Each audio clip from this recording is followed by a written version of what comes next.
Ya, entonces vamos a comenzar esta cátedra de mecánica sobre rotaciones.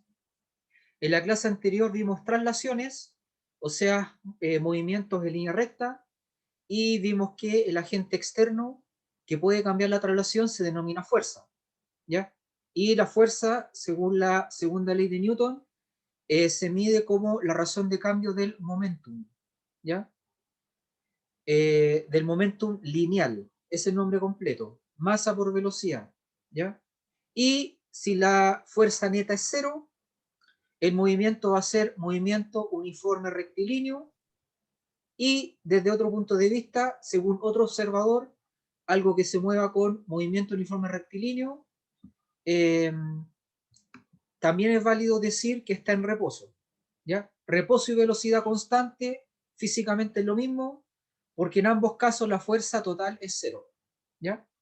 Y lo que vamos a hacer hoy día es estudiar el segundo caso de movimiento, que es rotaciones, ¿ya?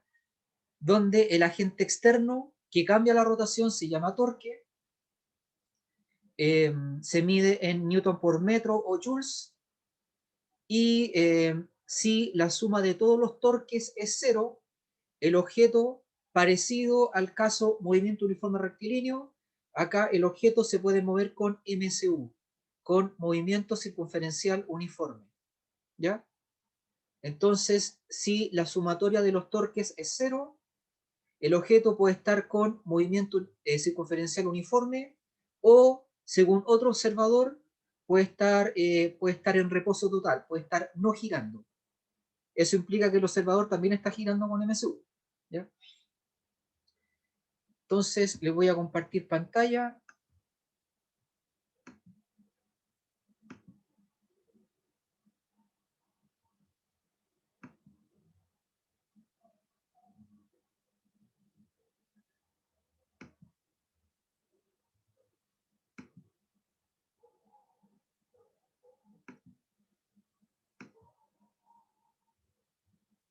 Entonces, temas de hoy, momento de inercia, velocidad y aceleración angular, momentum angular y torque, momentum angular de átomos y leyes de Newton rotacionales. En primer lugar, hay que considerar el concepto de inercia, la cual es medida obviamente con un número, pero hay dos tipos de inercia: la inercia de traslación y la inercia de rotación, ¿ya? La inercia de traslación es un número que nos indica cuánto cuesta hacer frenar algo que se traslada. Por ejemplo, les acabo de dar una definición súper sencilla, ¿ya? Entonces, si tienen un camión versus una bicicleta, cuesta más hacer frenar un camión, porque su masa, el valor numérico de su masa o de su inercia de traslación es mayor que la de la bicicleta, ¿ya? Por otro lado, también existe inercia de rotación, simbolizada con I, medida en kilogramos por metro al cuadrado, y que se denomina momento de inercia, ¿ya? Entonces, una definición bien sencilla sería decir que el momento de inercia mide cuánto cuesta frenar, hacer que algo frene, pero este objeto tiene que estar rotando, ¿ya? El momento de inercia de una tómbola es mucho menor que la de un planeta, así que cuesta más hacer frenar un planeta en términos de rotación que una tómbola, ¿ya? Entonces, el momento de inercia cuantifica la inercia rotacional. Ojo que se mide en kilogramos por metro cuadrado, a diferencia de la inercia de traslación, que se mide solo en kilogramos, lo que implica que la inercia rotacional depende de dos variables: depende de la masa y de la geometría, la cual se mide en metros, ¿ya? Y la geometría de un objeto puede cambiar, es decir, un objeto puede volverse más pesado o más liviano en términos de giro, en términos de rotación, cambiando su geometría, ¿ya?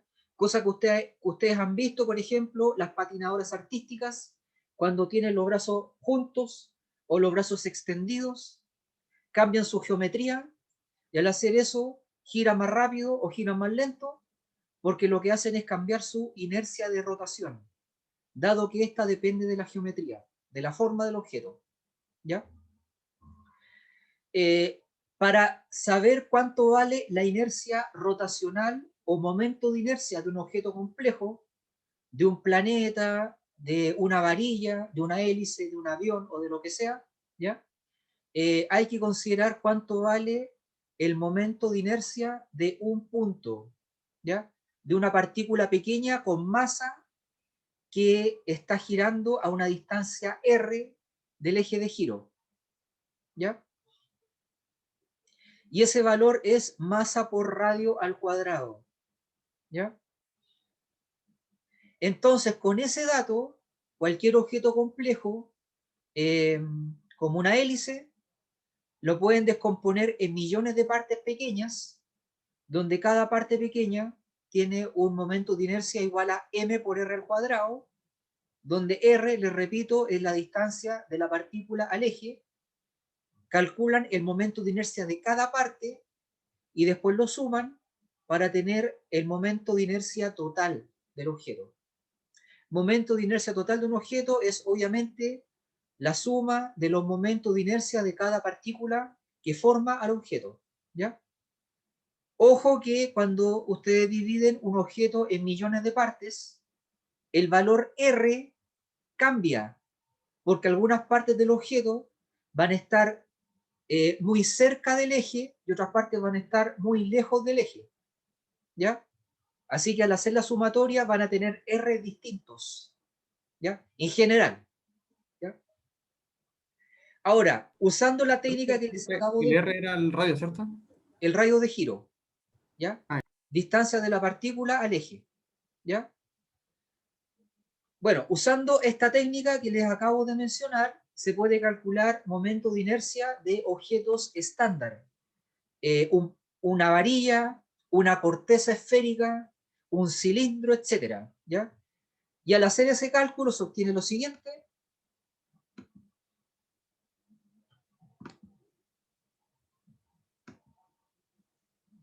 ¿Ya? Entonces la imagen que estamos viendo a la derecha dice que cuando hacen este cálculo para un cilindro sólido se obtiene mr cuadrado partido por 2.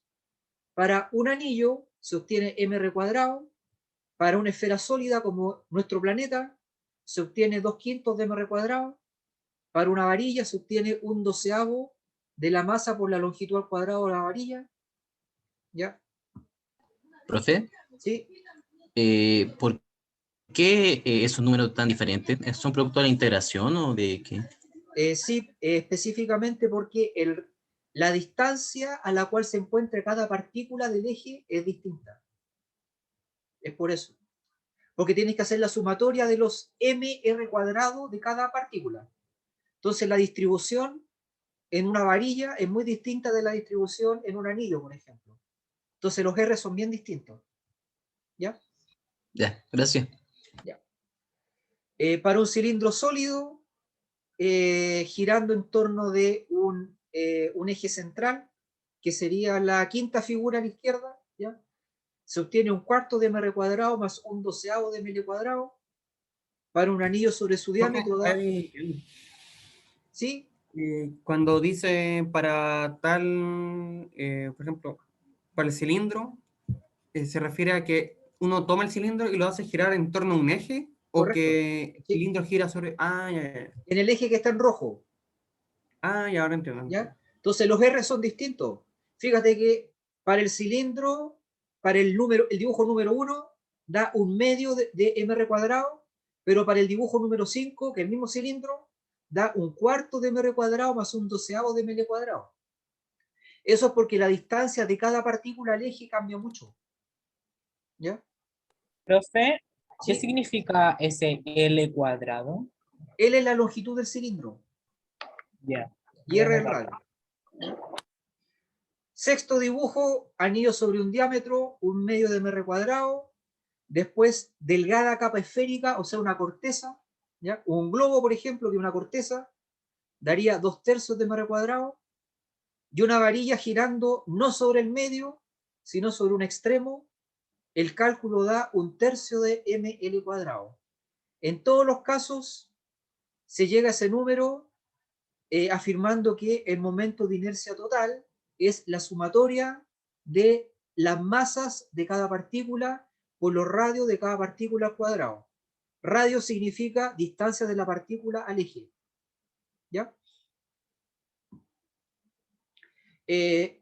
Dado que la Tierra tiene dos giros, el giro que provoca el día y la noche, que se llama spin, ¿ya? Y el día que provoca el año, que se llama traslación, ¿ya? Entonces la Tierra tiene dos momentos de inercia, ¿ya? El momento de inercia que genera el año, ¿ya?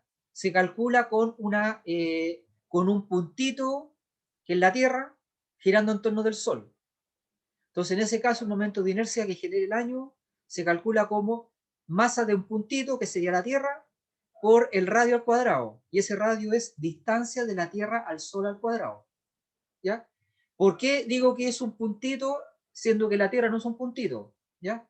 Porque si ustedes dibujan a la Tierra girando en torno del Sol y lo dibujan a escala, la Tierra efectivamente es un puntito en esa escala. ¿Ya?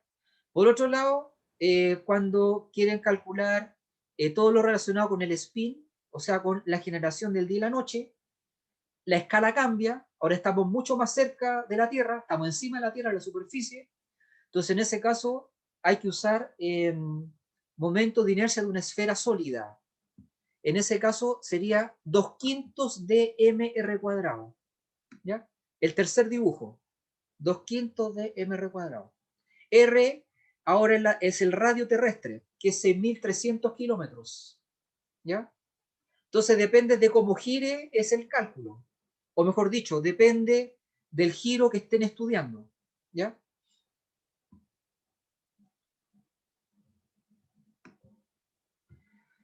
Ya, entonces ya sabemos que la tendencia a seguir con el giro que tiene un objeto se mide con el momento de inercia en kilogramos por metro cuadrado.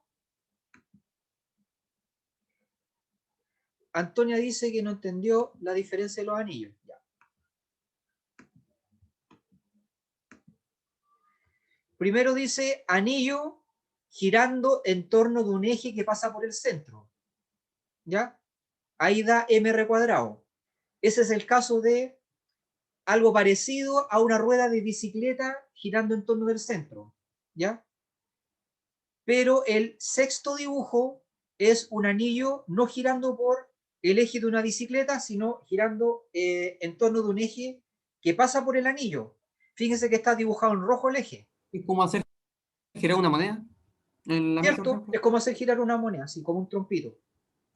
Entonces ahí se obtiene otro número, ¿ya? 1/2 de mr cuadrado, ¿ya? Esa es la diferencia. El mismo objeto, dependiendo del eje, cambia su momento de inercia. ¿Ya? Ya. La siguiente variable que necesitamos para entender las rotaciones es la velocidad de rotación, que se llama velocidad angular y que se mide en radianes por segundo. ¿Ya? Como todo, ahí se simboliza con omega. Omega y una flecha. ¿Ya? Como todo vector, la velocidad angular tiene un módulo y una parte vectorial. ¿Ya? ¿Cómo se obtiene la parte vectorial? Vean el dibujo de la derecha, ¿ya? Se utiliza la regla del tirabuzón. Es decir, tienen que usar la mano derecha, ¿ya? Colocar los dedos en el sentido del giro y el pulgar les va a dar el vector. ¿Ya?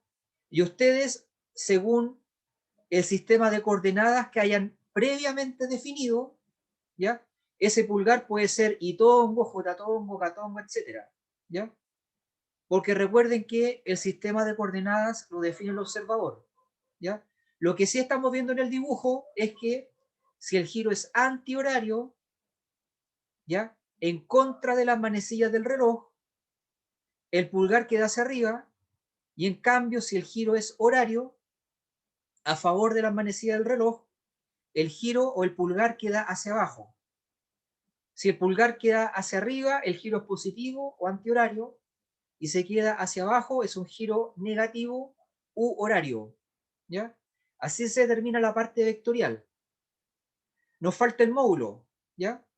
El módulo es igual a 2pi dividido por el periodo de giro, ¿ya?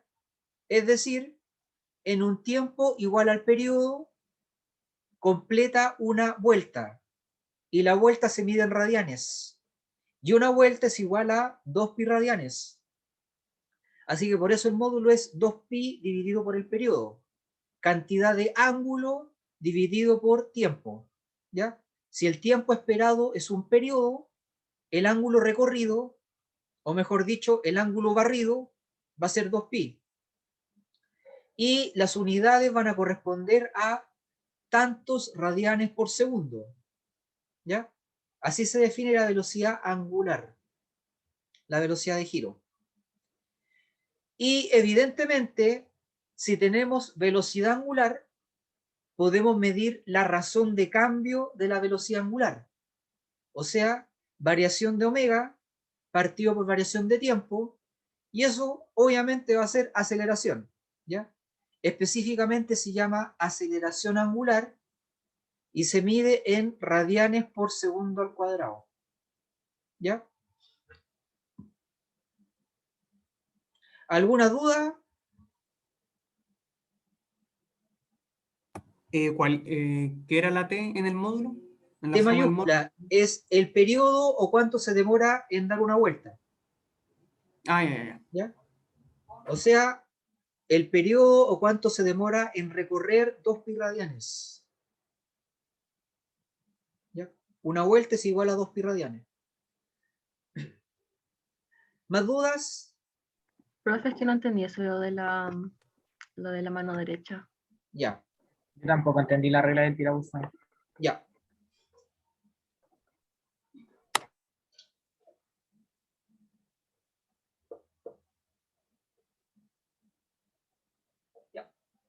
Paso 1, definir el sistema de coordenadas.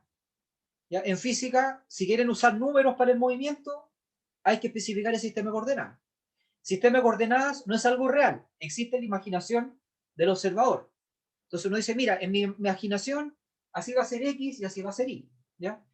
Al universo le da lo mismo el sistema de coordenadas, por eso toda la física no depende del sistema de coordenadas, pero hay que definirlo. Esto va a ser X y esto va a ser Y. A continuación veo un objeto girando así. ¿Ya? Tengo que decir cómo es el versor. El versor de la velocidad angular. ¿Ya? Entonces, ¿qué hago? Regla el tirabuzón. Coloco estos dedos en el sentido del giro. Ahí. El pulgar sale del pizarrón. Así que del pulgar. ¿Ya? Según esto, un vector que sale. ¿Qué cosa es? I, J o K. X, Y, Z. Un vector que sale. ¿Alguien sabe? ¿Sería acá? Sería K, correcto. Entonces, para este caso, el versor del giro es K, o sea, Z. ¿Ya? Un vector que sale sería Z. Aquí no está dibujado, pero lo podría dibujar así. Eso es Z. ¿Ya? Y si lo veo de frente, dibujaría un puntito. Z. ¿Ya? Por otro lado, si el disco está girando así, tengo que colocar los dedos así y el pulgar entra. Se dibuja así. Pulgar entrando. Así que en este caso, ¿cuánto vale el versor? ¿Alguien sabe? Menos catongo. Menos catongo, bien. ¿Ya? Y eso es la regla del tirabuzón. ¿Ya?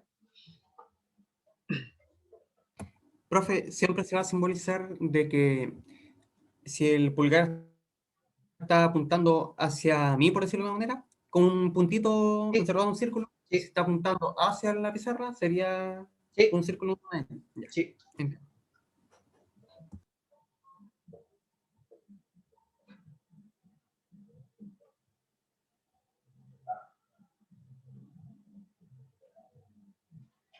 Así son los vectores. Entonces, si colocas aquí el ojo, es el ojo, observas esto, y si colocas aquí el ojo, observas eso. ¿Ya? Una Claro, flecha se a los Robin observaría, Hood. ¿Ya? se verían las plumas de la flecha. Sí. De la forma, ya, entiendo. ¿Ya?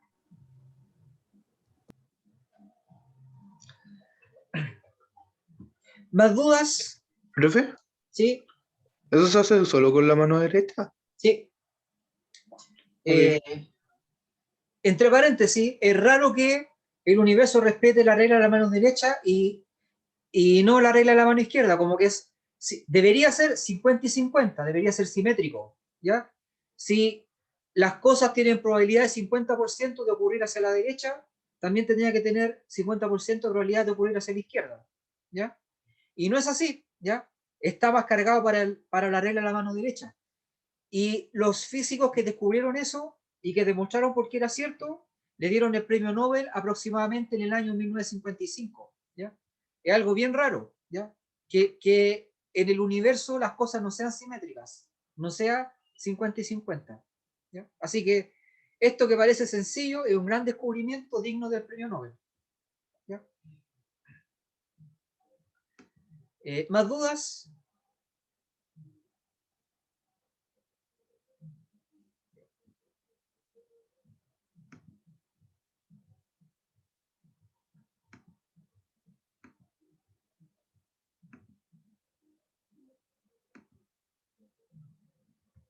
Ya. Ahora vamos a ver cómo caracterizamos el estado de movimiento, ¿ya? El movimiento puede ser traslación o rotación, y si es traslación, se caracteriza con la cantidad de movimiento traslacional, que se mide en kilogramos por metro dividido por segundo, y que es el vector momentum que vimos en la clase anterior, masa por velocidad, ¿ya? Entonces, si la pregunta es, ¿cómo es el estado de movimiento traslacional de un objeto?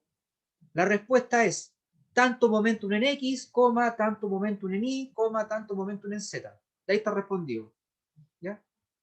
Así se identifica el estado de movimiento traslacional. Además, sabemos que en un sistema aislado, el momentum lineal total se mantiene constante, o al revés, la única forma de que el momentum lineal total cambie es si aparece un agente externo llamado fuerza, ¿ya? Y se caracteriza la fuerza como la razón de cambio del momentum lineal dividido por el tiempo, ¿ya? Entonces, para rotación es lo mismo.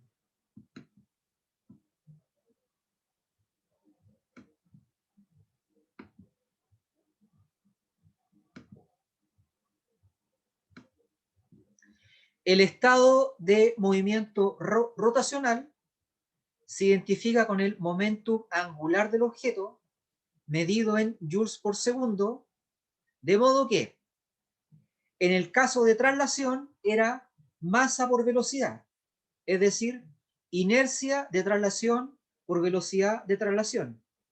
En el caso rotacional es inercia de rotación por velocidad de rotación. Es decir, el vector L, momentum angular, va a ser momento de inercia por velocidad angular, ¿ya? Igual que en el caso de traslación, en un sistema aislado, el momentum angular total se mantiene constante, ¿ya?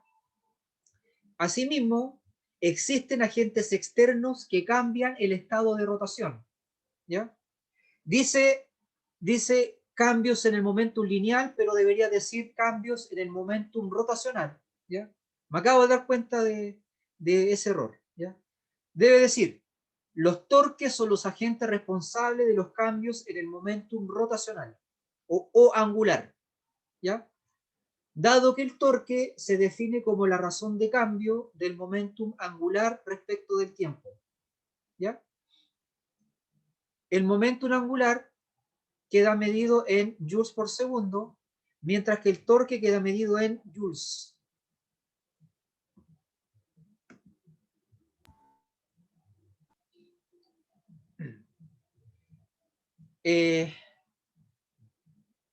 Estas variables relacionadas con rotaciones y torques son muy útiles para entender la tabla periódica, ¿ya? Porque los átomos son estables gracias a que están girando, ¿ya? A que los electrones están girando, ¿ya? Y también se supone que los protones dentro del núcleo también están girando, ¿ya? Protones y neutrones. O al revés, si los electrones dejaran de girar, caerían al núcleo, ¿ya? Pero los electrones tienen dos tipos de giros, ¿ya? El giro orbital y el giro de spin, ¿ya? Si fuera un planeta, el giro orbital origina el año y el giro de spin origina el día y la noche, ¿ya? Entonces aquí dice que el momento angular a nivel atómico puede ser clasificado de dos maneras, ¿ya? Como L o momentum angular orbital, correspondiente al estado de rotación en torno a un eje externo.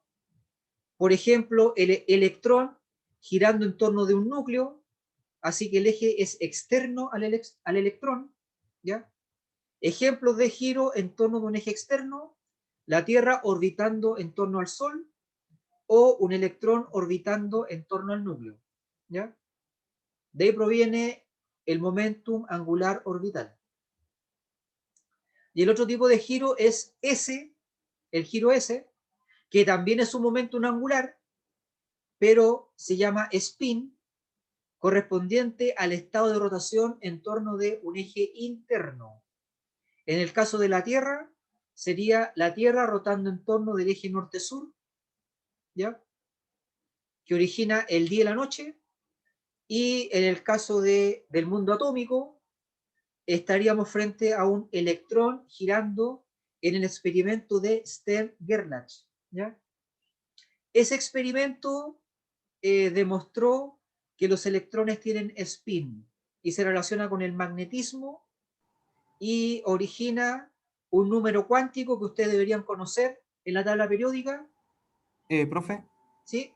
o sea, cuando uno hace la configuración atómica de un átomo por cualquiera, cuando nosotros decimos el spin es más un medio, menos un medio, se quiere decir que está girando o a la izquierda sobre su propio eje o a la izquierda o a la derecha. ¿A eso se refiere? Claro, pero con lo que le he explicado sería, más un medio sería pulgar hacia arriba, menos un medio pulgar hacia abajo. Y este es el giro, Ya, ahora entiendo. ¿ya?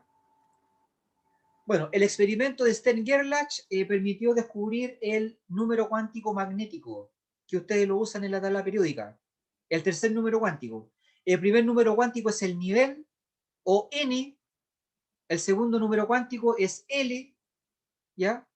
Que es efectivamente el número cuántico del momento angular orbital, ¿ya? Y el tercer número cuántico es M, el número cuántico magnético, que se relaciona con el giro, ¿ya? Y el spin en sí, ¿ya? Cuando todavía no se sabía nada del spin, ya cuando no se había hecho el experimento de Stern-Gerlach, se suponía que los electrones lo único que hacían era orbitar en torno del núcleo, ¿ya?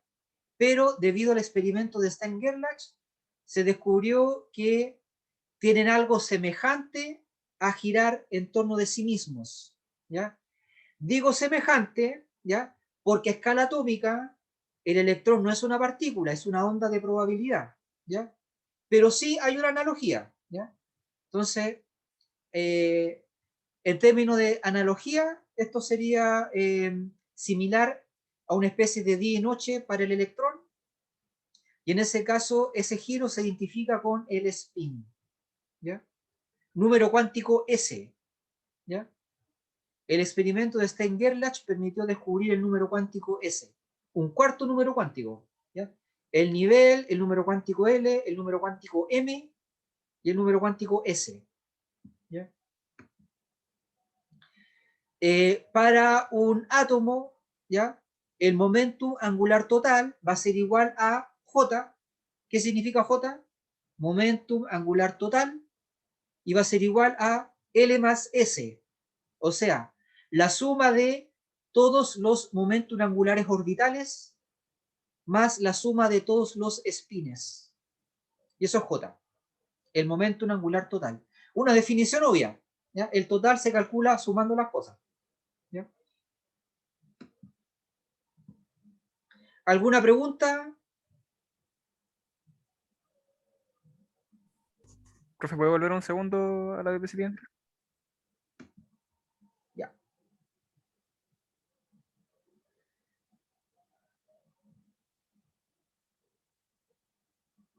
Ya, ahí está, gracias. Ya. ¿Hay dudas?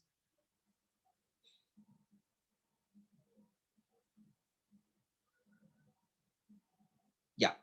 Entonces aquí podemos leer que para el mundo microscópico se cumple que el momento angular es igual a un vector escrito como Lx, Li, Lz. ¿Ya? Eso es una definición obvia. Siempre así, para todos los vectores va a ser tanto en X, tanto en Y, tanto en Z. ¿Ya? Pero además, si ustedes estudian la tabla periódica, ¿ya? O química, pero de acuerdo con química cuántica, por ejemplo, ¿ya?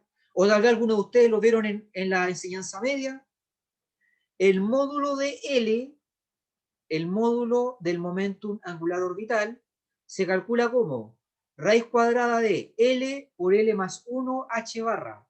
¿Ya? ¿Qué cosa es L? L es el número cuántico azimutal, el número cuántico del momentum angular. Es un número que parte en 0 y que llega a n-1. ¿Qué cosa es n? El nivel. ¿Ya? O sea que si un electrón está en el nivel 3, los valores posibles para L son 0, 1 y 2. ¿Ya? ¿Qué cosa es H barra? H barra es H dividido por 2pi. ¿Qué cosa es H? H es la constante de Planck. Así que al dividir la constante de Planck por 2pi, se obtiene 1.055 por 10 a la menos 34 joules segundo. ¿Ya? Ese es el número que va, que acompaña a raíz de L por L más 1 para calcular el módulo del vector momentum angular, angular orbital. ¿Ya? Además, en química se sabe que la componente Z del momentum angular es igual a m por h barra. ¿Ya? Ojo que en algunos libros sale m sub l. Es lo mismo por si acaso. ¿Ya?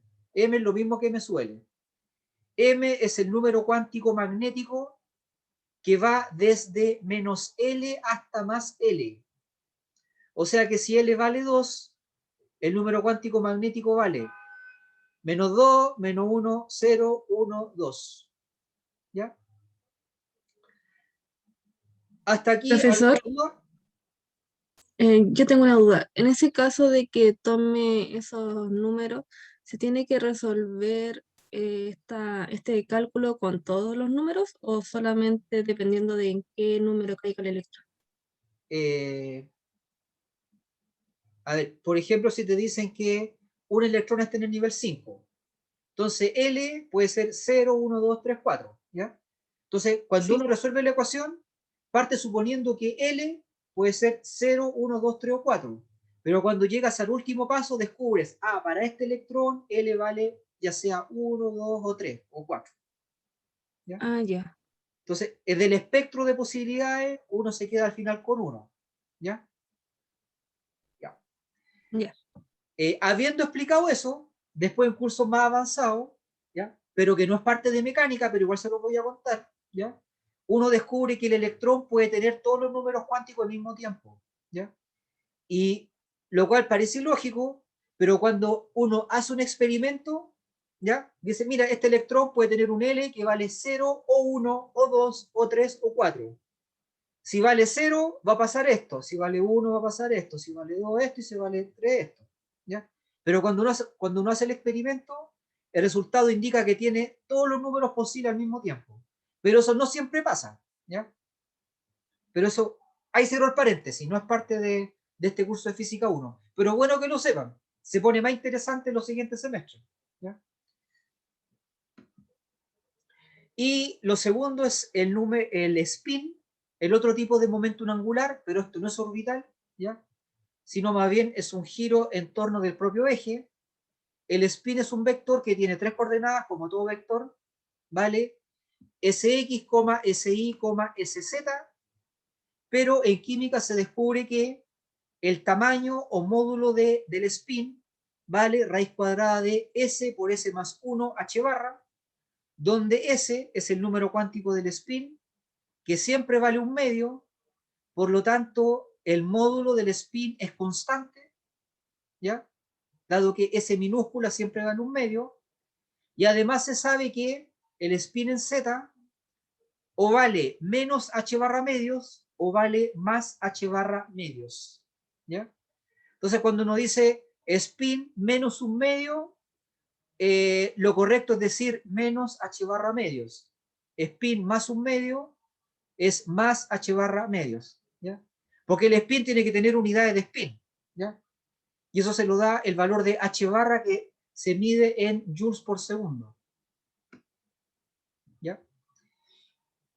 ¿Alguna pregunta? Disculpe, no me quedó claro que era el N sub Z y el S sub Z. ¿No te quedó claro qué cosa? Que era el LZ y el SZ. Ah, listo. LZ es, fíjate en el vector L, LX, LI, LZ. Entonces, LZ es la tercera componente del momento angular orbital, ¿ya? Y en cambio, S sub Z es la tercera componente del spin en Z, ¿ya? Pero solamente LZ tiene esa fórmula de, por Correcto. ejemplo, L, Sí, el magnético por el H sí, barra, sí. el resto no tiene. Lo preguntas porque, ¿por qué es raro que LX y LI no tengan fórmula? ¿Por eso? Claro, sí. Claro, eso es por el principio de incertidumbre, ¿ya? Si conoces LZ, no sabes cuánto vale LX ni LI. Lo mismo con el spin, ¿ya? Si se conociese, por ejemplo, el LX, no se sabría tampoco el LI ni el LZ. Claro, pero si conoces LX, a LX se le tiene que llamar LZ. Es por convención. Ah, ya, ya, ya. ¿Ya? Básicamente uno que se conozca uno, no que Eso sea es. El específicamente y que, el, siempre sea el Z. sí. Ah, ya. El Ahora que me quedó tú claro. conoces, a ese se le llama Z, ¿ya? Entiendo, entiendo, entiendo. O mejor dicho, el que tú conoces, teniendo ese dato, tú a ese eje le llamas Z, ¿ya? Entiendo. Profe, ¿Sí? Profe, ¿Sí? Pregunta. en ese Z, ¿qué significa lo que está multiplicando al menos h barra medios? Ese Z dice, vale menos H barra medios o más H barra medios. Ah, Es una ah, ya, O, ya. ¿ya? Pensé que era la multiplicando. Ya, Sí. gracias. O es negativo o es positivo, ¿ya? ¿Más preguntas?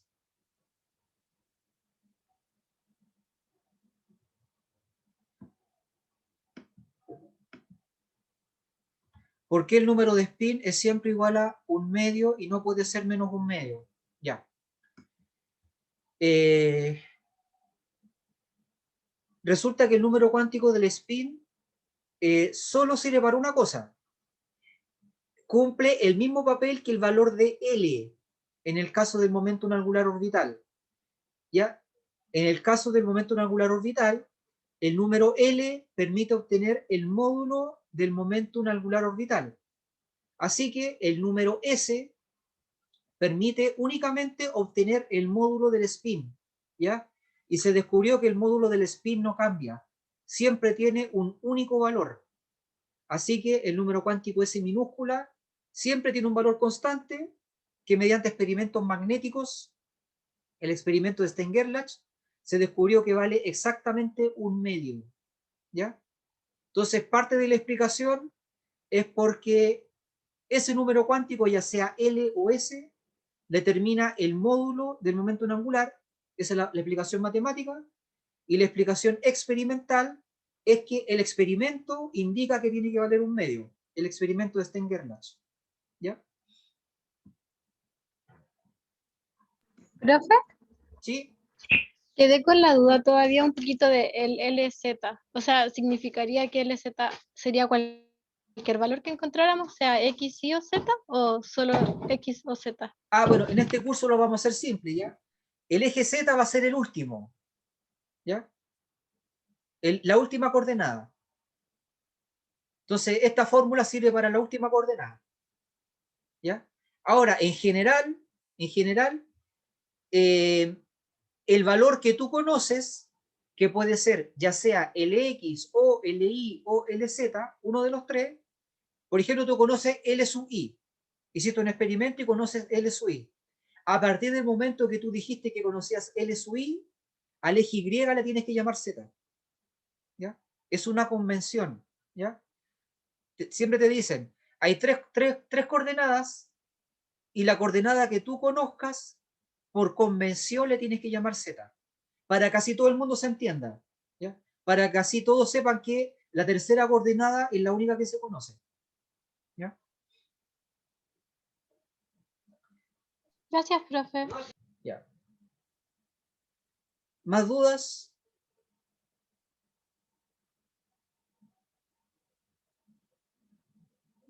Ya.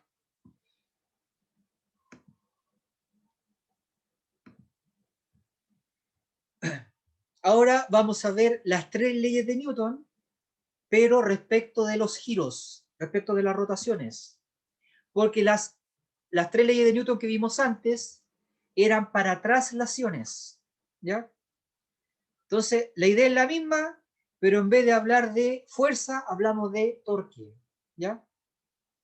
Entonces, primera ley de la inercia, en un sistema aislado, o sea, un sistema donde el torque neto suma cero, los objetos están en reposo o pueden girar, pero con movimiento circunferencial uniforme, ¿ya?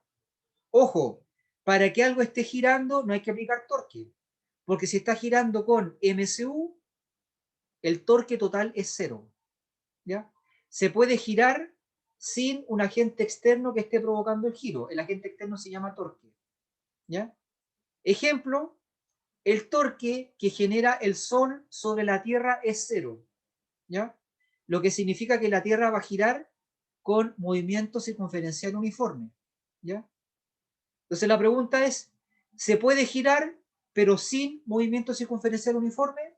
La respuesta es sí, porque podría estar girando cada vez más rápido, ¿ya? Por ejemplo, un auto de carrera que entra en una curva sería lo contrario ahí, porque para entrar bien en la curva hay que empezar a frenar. Entonces ya no está girando con MCU, ¿ya? Está girando con una rapidez que disminuye. En ese caso el torque no es cero, ¿ya? Pero si estuviera girando con una velocidad angular constante, el torque sería cero y el giro sería movimiento circunferencial uniforme, ¿ya? Se consigue con un agente externo igual a cero, ¿ya? Básicamente por eso nos sentimos como la propia rotación de la Tierra, a menos que si, por dar un caso hipotético, si se comenzase a acelerar, ahí sentiríamos como el cambio. Por eso se entiende que es inercia. Es parte de la explicación, pero es mucho más complejo porque eh, hay unos principios que usa Einstein en la teoría de la relatividad para explicar esto, ¿ya? Entonces, la explicación que tú diste está bien para el curso de mecánica, ¿ya? Pero es bueno saber que hay un interrogante, ¿ya? Que sería la siguiente. Si yo aquí, en donde estoy haciendo la clase, tuviera una silla giratoria, cierro los ojos y yo empiezo a girar en la silla giratoria, me voy a marear, ¿no es cierto? ¿Ya? Sí, La sí. respuesta se supone que sí, ¿ya? La pregunta es, ¿y si yo no hago que gire la Tierra, sino que hago que gire el universo? ¿Ya? Un poco egocéntrico, pero esa es la pregunta, ¿ya? Si hago que gire el universo, ¿también me marearé? ¿Ya? La respuesta no está tan clara, y de hecho esto lo enfrentó Stephen Hawking.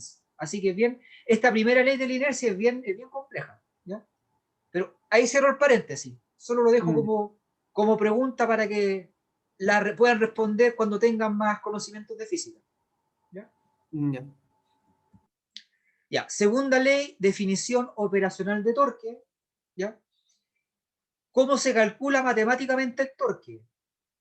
El torque neto es igual a la razón de cambio respecto del tiempo del momentum angular. Es decir, torque es igual a variación de momentum angular partido por variación de tiempo. Pero si el momento de inercia es constante, el torque va a ser parecido a masa por aceleración. ¿Ya? El torque va a ser momento de inercia por aceleración angular. ¿Ya? Y además, siempre se cumple lo que vimos en la primera clase, que el torque es igual a producto cruz de R con F. ¿Ya?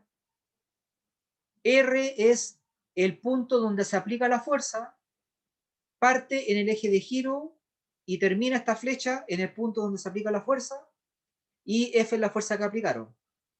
Y el torque neto es la suma de todos los valores R plus F, ¿ya? En caso de que haya muchas fuerzas aplicadas en distintos lugares, ¿ya?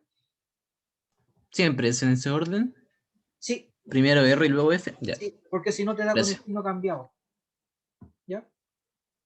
Profe, preguntaron en el chat de... No sé si lo puede ver o se lo leo. Sí, dice, uno podría decir que la Tierra está en reposo de la mirada de un humano, ya que ambos están con MCU. Sí, sí, es correcto, ¿ya? Sin embargo, cuando uno se sale del sistema, ¿ya? Cuando uno empieza a volar, ¿ya? O cuando uno dispara un misil, la cosa cambia, ¿ya? Y ahí uno se da cuenta que la Tierra está girando, ¿ya? Pero mientras estemos sobre la superficie, nosotros giramos con la Tierra y no nos damos cuenta que está girando, ¿ya? Tiene que ver con una fuerza especial que se llama Coriolis, ¿ya? Pero que no corresponde explicarla aquí, ¿ya? Pero el nombre es Coriolis. ¿Más dudas?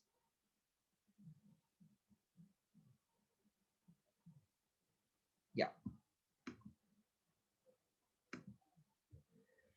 Tercera ley, ley de acción y reacción, pero no ley de acción y reacción de las fuerzas, sino de los torques. Esta es la motivación. Si tienen un sistema aislado, donde algo empieza a girar en sentido horario, es aislado, nadie está girando. Pero si una parte del sistema empieza a girar en sentido horario, la otra parte del sistema tiene que empezar a girar en sentido antihorario, para que la suma inicial, que era 0, sea igual a la suma final, que tiene que ser 0. ¿Ya? Eso ocurre en un sistema aislado. Voy a hacer un dibujo antes de explicar la tercera ley.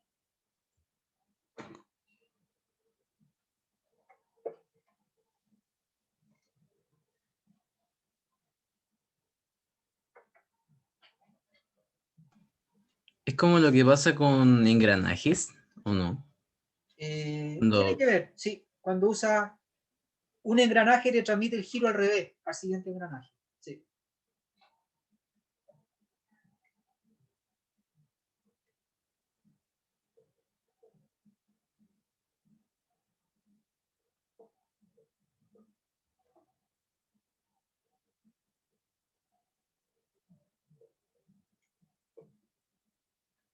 Ya. Un astronauta con un martillo, ¿ya? En el espacio vacío flotando, ¿ya? Giro total 0. ¿Ya? Giro total igual a 0. ¿Ya?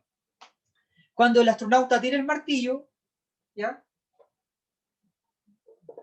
El martillo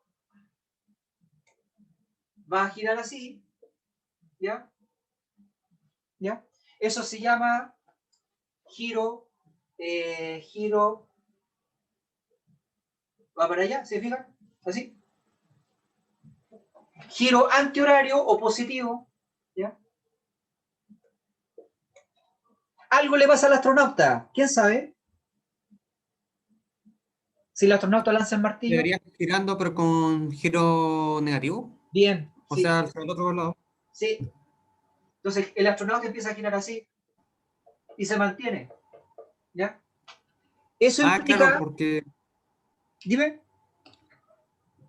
por ejemplo, si llevándolo al lineal, Si uno, no sé, por ejemplo, dispara algo, el culatazo va a ir en dirección Ya. contraria, pero en este caso es lo contrario, pero girando. Sí. Ah, ya, ahora entiendo, ahora entiendo. Entonces, en el caso de culatazos con fuerza, porque la bala sale recta, traslación. Entonces, en ese caso, la fuerza de la escopeta, por ejemplo, sobre la pistola, ¿ya? Es en menos la fuerza la fuerza de la escopeta sobre la bala, en menos la fuerza de la escopeta sobre el hombro. Acción y reacción. Las fuerzas entre sí se anulan. Aquí pasa lo mismo, pero con los torques. ¿Ya? Claro, es torque. Sí. Entonces, así como las fuerzas internas se anulan, asimismo los torques internos se anulan. Entonces ahora les comparto la pantalla. Tercera ley de acción y reacción. Debido a que estos modelos están diseñados a partir del concepto del sólido rígido, entonces se entiende que el interior de este cuerpo o de este sistema, ¿ya? Porque cada cuerpo está formado por millones de partículas, así que en un sistema no deberían haber torques producidos por las partículas que componen el cuerpo. Esto ayuda a entender una visión de la tercera ley en base al torque. El torque interno neto, o sea, la suma de todos los torques, es igual a 0, lo que implica que los torques internos se anulan, lo cual se entiende fácilmente cuando el sistema está formado por dos partículas, un martillo y una persona, ¿ya? Thor y su martillo, ¿ya? Entonces, cuando Thor le genera torque al martillo, el martillo genera torque en Thor. Y así la suma da 0. ¿Ya? Eso es acción y reacción, pero de torques. ¿Dudas?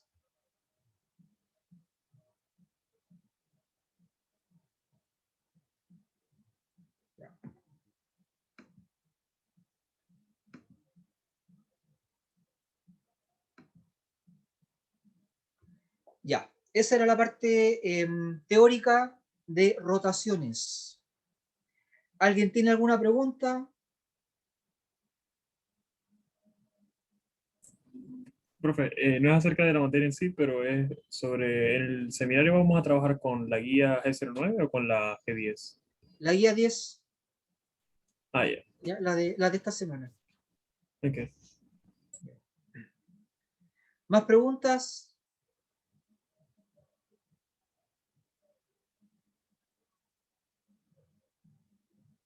Ya. Entonces dejamos la cátedra hasta aquí. Nos quedan 45 minutos. Pueden aprovechar de ver la guía, ¿ya?